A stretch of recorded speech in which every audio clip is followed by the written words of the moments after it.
Welcome back to New World Next Week. I'm James Corbett of CorbettReport.com. And I am James Evan Pilato of MediaMonarchy.com. Clowns weren't taken seriously until they became vicious dictators. We've got that story that sounds like a horror movie tagline. Plus, supersize your Bilderberger. But first, I-911 has entered the chat. Tech companies agreed to AI kill switch to prevent Terminator-style risks. There's no stuffing AI back in Pandora's box, but the world's largest AI companies are voluntarily working with governments to address the biggest fears around the technology and calm concerns that unchecked AI development could lead to sci-fi scenarios where the AI turns against its creators. Hey, which would leave us out of it. Without strict legal provisions strengthening government's AI commitments, though, the conversations will only go so far. We need treaties. 16 influential AI companies, including Anthropic, Microsoft, and OpenAI, 10 countries, and the EU met at a summit in Seoul, South Korea to set guidelines around responsible AI development. One of the big outcomes of the summit was AI companies in attendance agreeing to a so-called kill switch, or a policy in which they would halt development of their most advanced AI models if they were deemed to have passed certain risk thresholds. Yet it's unclear how effective the policy could be, given that it fell short of attaching any actual legal weight to the agreement or defining specific risk thresholds. What is terrorism? Other AI companies not in attendance or competitors to those that agreed in spirit to the terms would not be subject to the pledge. In the extreme, organizations commit not to develop or deploy a model or system at all if mitigations cannot be applied to keep risks below the thresholds. Read the policy paper the AI companies, including, of course, Amazon, Google, and Samsung, signed on to. First in science fiction and now in real life, writers and researchers have warned of the risks of powerful artificial intelligence for decades. One of the most recognized references is the Terminator scenario, the theory that if left unchecked, AI could become more powerful than its human creators and turn on them. The theory gets its name from the 1984 Arnold Schwarzenegger film where a cyborg travels back in time to kill a woman whose unborn son will fight against an AI system slated to spark a nuclear holocaust. And yes, they had a summit about it, AI Seoul Summit. 4 key takeaways on AI safety standards and regulations. Tech giants committed to publishing safety frameworks for their frontier AI models. What about the money? UK government offers up to $8.5 million in grants for research into protecting society from AI risks. And you gotta have a policy paper. You gotta have the white paper. Frontier AI Safety Commitments, AI Seoul Summit 2024. More like sold their soul summits, but it's... James. Good one. Hey. Okay, yes. Well, a lot of information there, and people are exhorted to look through it at their own leisure if they are so inclined. It'll all be in the show notes if you want to go through all of this. But my big takeaway from this is essentially I'm put in mind of the conversation that I had recently with Stavroula Pabst about her article on the age of neurowarfare, where we talked about the concept of neuro rights. And this is coming online in various countries like Chile right now, where they're trying to enshrine constitutional rights as they're starting to make these new technologies that can read your mind and insert thoughts into your brain and all of this, whatever nonsense they're working on with the brain chips and what have you. Don't worry, guys. The government's going to come along and constitutionally enshrine your neuro rights. You have sovereignty of your mind and no one can read your thoughts and blah, blah, blah. They're starting to actually make laws about that. But as I noted with that in that conversation with Stavroula Pabst, all that really does is enshrine the actual neurotech into law so that, hey guys, you can do this, but hey, you need to put in this or that safeguard here or there. It's just a fig leaf that essentially is the green light, which is why all of the main neurotech pushers are the ones behind these neuro rights laws. In the same way, all of these AI working companies, the companies that are working on these large language models, are the ones that, don't worry guys, we're holding all these conferences, we're trying to get this all established in law and blah, blah, blah.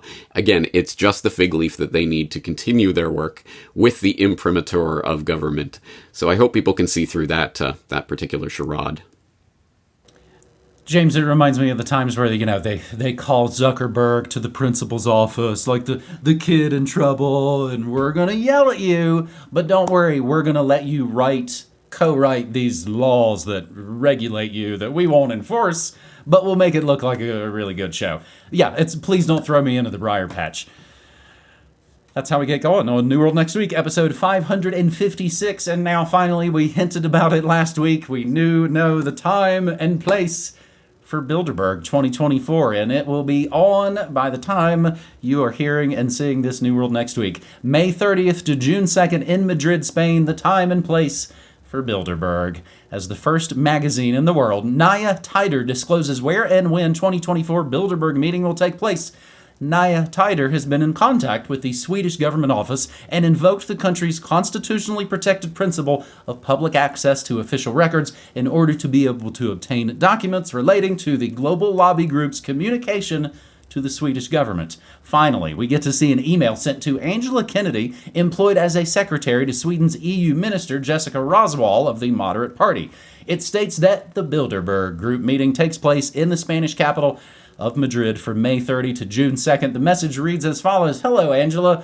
Thanks for the call earlier today. As I mentioned, it concerns the minister's availability to attend the Bilderberg meetings in Madrid on May 30th from 5 p.m. until June 2nd at lunch.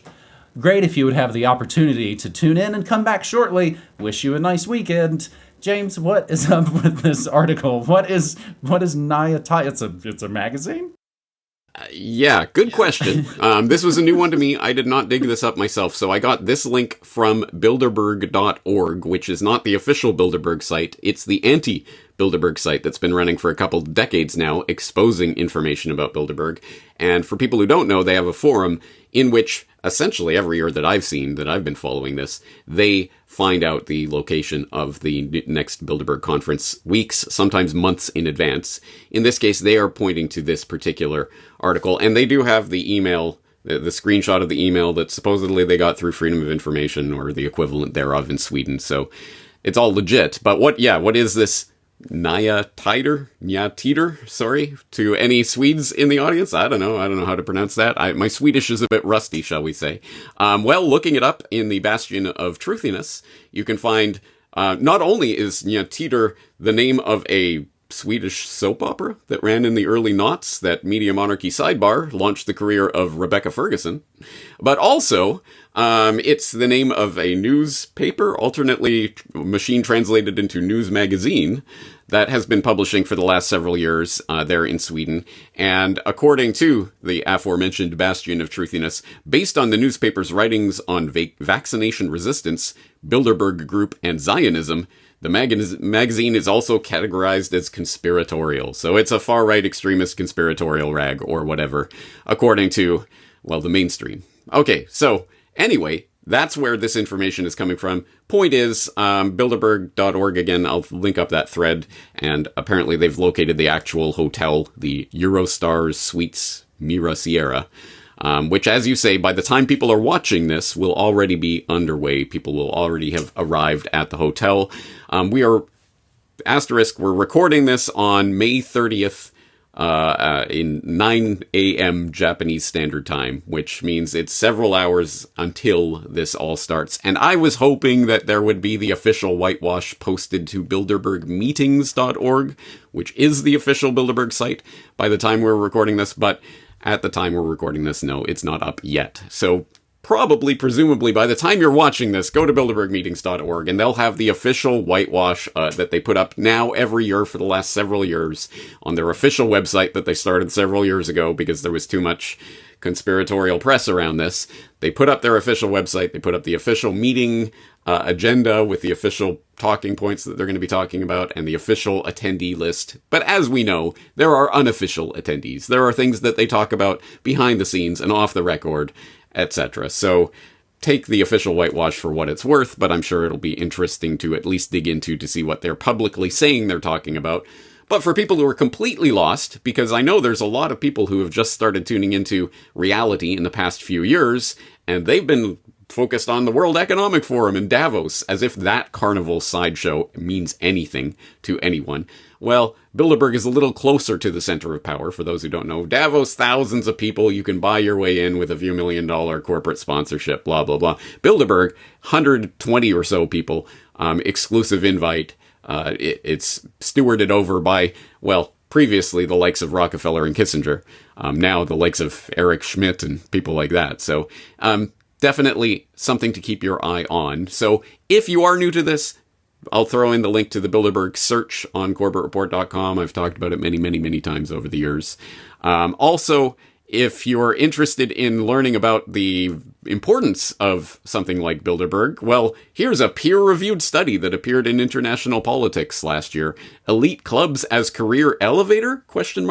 Mixed evidence from the Bilderberg Group, which I think is a bit of a soft title to get it past the peer reviewers. But essentially, yeah, surprise, yeah, politicians go to Bilderberg and their careers take off.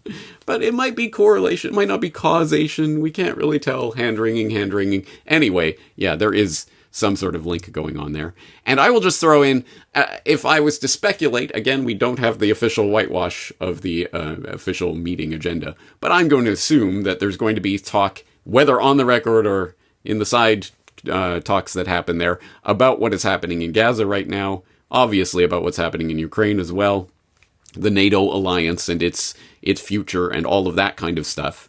But I will note this recent article from nltimes.nl on declassified papers detail World War II scandals, Kissinger's Bilderberg rejection, cheese study, in which they talk about Henry Kissinger's decision not to attend Bilderberg in 1973. So one of the few Bilderberg Group meetings that he didn't attend was in 1973, as he was just about to assume the National Security Advisor position for Richard Nixon. And obviously Vietnam War was raging. This particular Bilderberg meeting was going to be held in Sweden, and the Swedish Prime Minister and various Swedish diplomats were not fans of Kissinger or the Vietnam War at the time, so he actually sat that one out. He's like, oh, under these circumstances, it's obvious that my attendance at the Bilderberg conference would be impossible, and I therefore have decided to cancel my participation. So there can be actual exchange between, again, it's not a monolithic conspiracy that everyone is on the same page. There are different factions and different groups. So it'd be interesting to be a fly on the wall to see the types of discussions that various members are having about Gaza or about Ukraine, etc.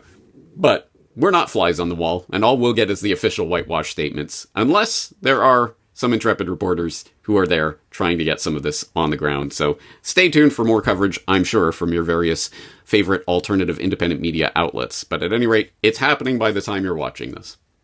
Heck, Luke and Dan might already be headed over there as we speak. James, did this research, did they have a control group? They probably forgot that part, I guess. Yeah. So, yes, I mentioned mistakenly Bilderberg.org last week. That was just the thing that came off the top of my head. And it was only later I was like, oh, that's the conspiracy side. But, it's just as well that I said. I'm so glad that they managed to get that Bilderberg.org domain, because Bilderberg is angry about that. And follow-up, did I see video of Tedros sadly announcing the failure of the World Health Agreement 77? Yeah? Remains to be seen. I'm following that. I will have updates on that next week, but we'll see what actually comes out of this. As we're recording this, it's not quite done yet. So, okie-doke. Well, yeah, that may be the theme of this episode. This all might be completely irrelevant by the time you're watching this. And they haven't even, done the stupid Trump verdict yet. Finally, this week on New World Next Week, episode 556, send in the clone clowns. Robert De Niro calls Trump a clown outside the trial in a Biden campaign message. Grabbing this from Reuters, they were on the case last night. Actor Robert De Niro called Donald Trump a clown who is bent on destroying American democracy outside the New York City courtroom where the Republican presidential candidate's hush money trial is being held. De Niro, a longtime Democrat who recently voiced an ad for Democratic President Joe Biden, attended a Biden campaign event outside the Manhattan courthouse with two former law enforcement officers, Harry Dunn and Michael Fanone, who were at the U.S. Capitol when whatever happened on January 6th. We'd ask other cops, but they all killed themselves for some reason. The remarks are part of the Biden campaign's attempt to use wall-to-wall media coverage of the Trump trial to push their own message. Trump is a danger to democracy. They tried this before. It doesn't work this way. Trump's campaign dismissed the event as a stunt, referring to Trump's successful 2016 run for president. Academy Award winner Robert De Niro said Trump's candidacy was initially laughed off as a joke. We've forgotten the lessons of history that showed us other clowns who weren't taken seriously until they became vicious dictators. With Trump, we have a second chance, and no one is laughing now. This is the time to stop him by voting him out once and for all. If Trump returns to the White House, De Niro said Americans could see the civil liberties they take for granted evaporate, what left there is after Obama and Bush, as well as the end of elections. James, he sounds like a crazy right-wing conspiracy guy who said Obama's never going to leave the White House. If he gets in, I can tell you right now, he will never leave. That's the quote from De Niro. Meanwhile, the piggies, Fanone and Dunn, delivered emotional remarks saying violence at the Capitol was fueled by Trump's lies that the 2020 election was stolen and FBI agent provocateurs and Ray Epps. The speakers were heckled by a Trump supporter as pro-Trump demonstrators chanted in the background. Again, this is just classic circus. Trump campaign officials said the De Niro event showed desperation in the Biden camp, and I believe it does. Spokesman Stephen Chung took the podium shortly afterwards, said the Biden campaign was in complete freakout mode, which I believe is the headline of a Politico article from all the anonymous Democrat insiders that are like, oh crap, we don't even have any reasons that we could maybe win. Taking the podium shortly afterwards, Dems in complete freakout mode over Trump's resilience despite the multiple criminal cases against him. Again, that's why rappers idolized him back in the 90s. He's a gangster. Joe Biden is losing nationally, said Jason Miller, another Trumpy spokesperson. Trump's numbers continue to rise, and the best that Biden can do is roll out a washed-up actor.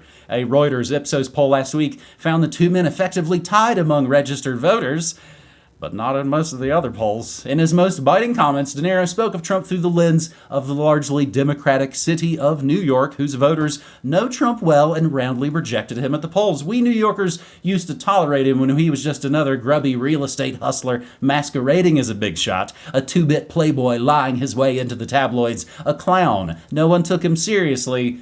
They take him seriously now. You are gangsters! Robert De Niro clashes with a bunch of regular people on the streets. Again, this is essentially what celebrities now do ever since COVID destroyed their livelihood. They're kind of working without a script, and as I've joked on my morning shows, they've never been more actually entertaining of the ridiculousness that they're now involved in. They need script, or they have to have someone writing a screenplay for them. Then in the night, Trump throws absolute fit in the middle of the night, attacking De Niro, called him a wacko, said his movies have gone way down in value, and dismissed him as pathetic and sad. And speaking of those movies, James, I definitely want to make the mention of when the amazing Guillermo Jimenez was on the Spy Culture podcast, The CIA and Robert De Niro. Guillermo Jimenez talks about Robert De Niro, a man whose relationship with the CIA spans 2 decades. Wag the dog. That's really where it all... And again, I'm media monarchy. I'm a movie guy. I realized something was weird and different before I knew there was CIA involvement. Wag the Dog, you know, the movie where they make up a war to help a president's ratings. Meet the Parents, Meet the Fockers, and The Good Shepherd. The latter of 3 have documented CIA assistance in their production. De Niro's transformation from a serious dramatic actor into a kooky comedy figure. I wonder whether those films are a Trojan horse for some sneaky CIA agenda. So yeah, ever since Wag the Dog, De Niro, I believe, has been used as a cutout, an intelligence front for who was his CIA handler on those movies, Chase Brandon. He's written spy novels and things. But why does he get the free pass on his anti-vaxxerism? Robert De Niro defends discredited idea linking vaccines to autism. April 23rd, 2016. Robert De Niro, I'm not anti-vaccine. I want safe vaccines. The actor defended Vaxxed documentary, which he pulled from his Tribeca Film Festival. It is pretty much his baby. He owns and runs that thing. So he can decide what plays and doesn't play. He had the Vaxxed documentary, and then, of course, as they all do, buckle like a belt and pulled it from the film festival.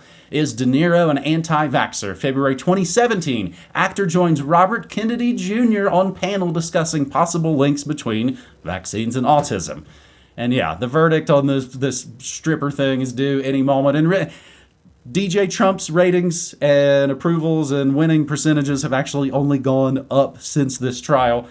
It seems, James, exactly what the fake left did during 2016. It even came out later. Operation Pied Piper. They artificially pumped up Trump because they thought he's a big dummy and we'll be able to beat him easily, but they didn't take into account how hated they are and that people will vote for any goober who's maybe not a Clinton or a Bush. James, why isn't De Niro supporting RFKJ?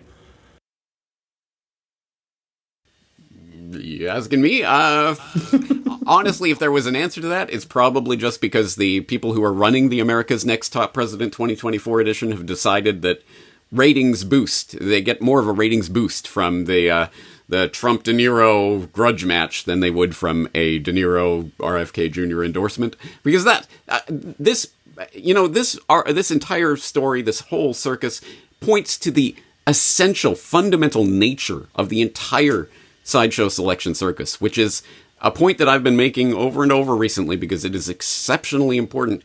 The most important, valuable resource that you have is your attention.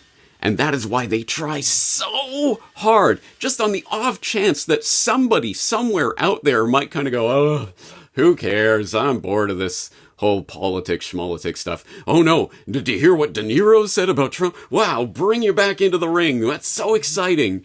And the thing that they fear, no matter what way you vote, oh, I'm going to vote to cast those bums out. I'm going to vote to show them what I think. No matter what way you vote, you lose because it's a carnival and you're the sucker if you come into the tent. The only way we make any difference to this is to turn our back, turn our attention to things that actually matter rather than the least important selection of your life. So I think they're just trying to gin up ratings. As you say, the ratings keep going up and up because it is a TV show. That's all they care about is your attention, your time, your energy. And if people realize that and turn their backs on it, it would be gone tomorrow. James, I like the carnival analogy. I keep shooting at the ducks trying to win the Cupid doll. It's almost like this whole thing's rigged or something. And I would even actually apologize because I would imagine carny folk probably are a better class of people than politicians are. See, when we end on a laugh, we don't have to have the New World Next Week sigh. And that is New World Next Week. Episode 556, newworldnextweek.com has the way to support our work through the DVDs, through the shirts and the hats and the stickers, and the work that we have done for our combined over 30 years, and it keeps us commercial-free and hopefully, as we say, fear-free, as we try to make community, not conspiracy. And we see our colleagues continue to be knocked off of platforms and debanked. And if alternative media is important to you, if the work Media Monarchy's done for the last almost 19 years resonates at all with you, we definitely need your support. So, of course, we have the links in there to support both of our works. James, also like to remind people, I play this exclusive audio after my Thursday morning monarchy. That is 10 a.m. Mountain Time at MediaMonarchy.com/listen. There it is, 556, buddy. Awesome. I hope people are checking out the Media Monarchy streams. And on that note, I think we'll leave it for this week. Looking forward to it again. And next time, talk to you later. All right, buddy. Thank you. Take care.